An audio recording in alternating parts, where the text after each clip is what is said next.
Hey basketball coaches, today I'm going to show you a fantastic Orlando Magic basketball play that you could run with your team. And if you're a fan, this is definitely also a video for you. Let's check this out. Okay, so what I mean by a 2-1-2 offense is we have two players up top. We have a player at the high post, sometimes right in the middle, other times on the elbow. And then we have two players along the wings. From there, what we have, or I should say corners, the wings would be up here. If you don't know the areas of the court, these are the wings, that's the corner, this is the point. That's the high post, that's the low post. Now, really quickly, what's going to happen is a quick dribble handoff between the two guards.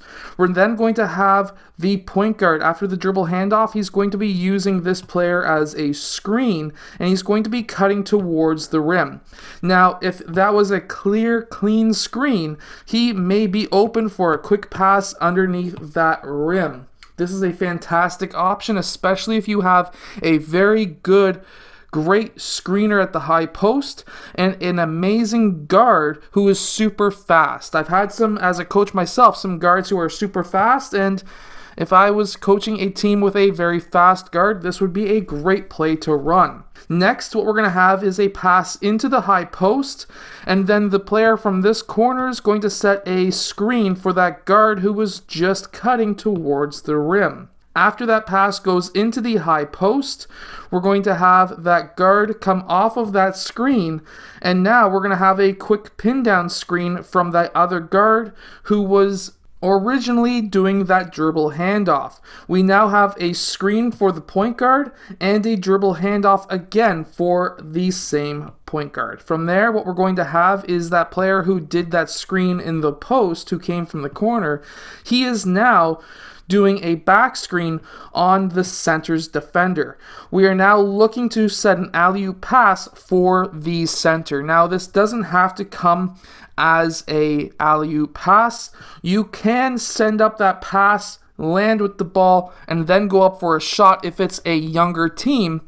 But of course, if you have a center who can dunk the ball, this is definitely a fantastic play that you can run with your team to get some great momentum going towards your team. So now we have moved down to the clipboard, and what are we going to do? Well, we're going to do a quick dribble handoff again to player 2. Player 2 is going to get that ball, and now player 5 is going to be setting that screen, and player 2 is going to be dribbling out towards this side, and player 1 is going to be using 5 as a screen.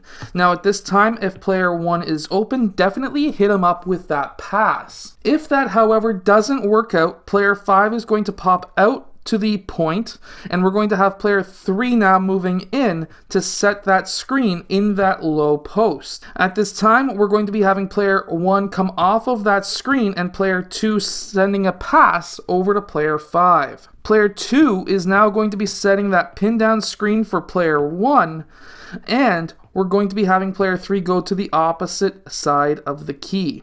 From there, we're going to be having player 1 come off of that screen and the dribble handoff. What we're kind of hoping for here is the fact that when player 1 gets that ball, we want him attacking the rim. We want him attacking the paint.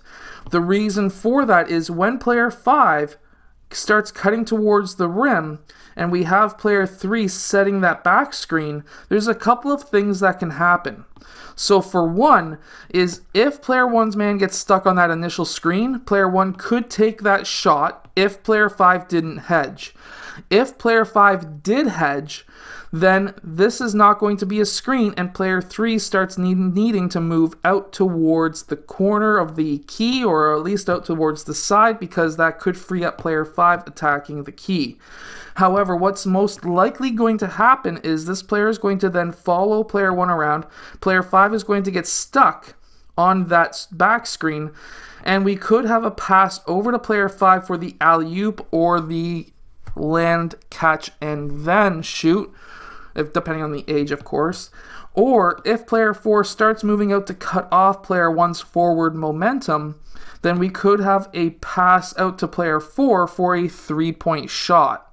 So there's a couple of different options in this play. Now, after that screen and the guard is popping off of that screen, another option that we do see in other video clips of this play is after that initial back screen on the center, let's say the center didn't get a very good back screen, he can now set what I call a nudge screen. You're just basically nudging that player so that now you can leave your defender with that player who is attacking the rim. From there, this player is able to pop out, and now you can have that kick out. This player now has to guard 2 players, and of course, at this point, he needs to go and pick the better shooter. If he attacks this player to defend, he needs to know that there's no other player able to defend him. So if he is a higher shooter than him, let's say he is a 25% shooter and he's a 38% shooter, I wouldn't even bother going to him. I would go in between the 2 players and sort of defend the pass. That way you can defend the pass and still contest the shot. But I'm not talking about the defense today. We're talking about the offense. The offense is what gets us the points, and that's what we're talking about. So if there's no player open, no post, no wing or corner, and no drive, then after that back screen, he needs to pop out for that shot. I hope that you have enjoyed today's video. If you have, hit that like button, subscribe, and I'll see you guys again next time.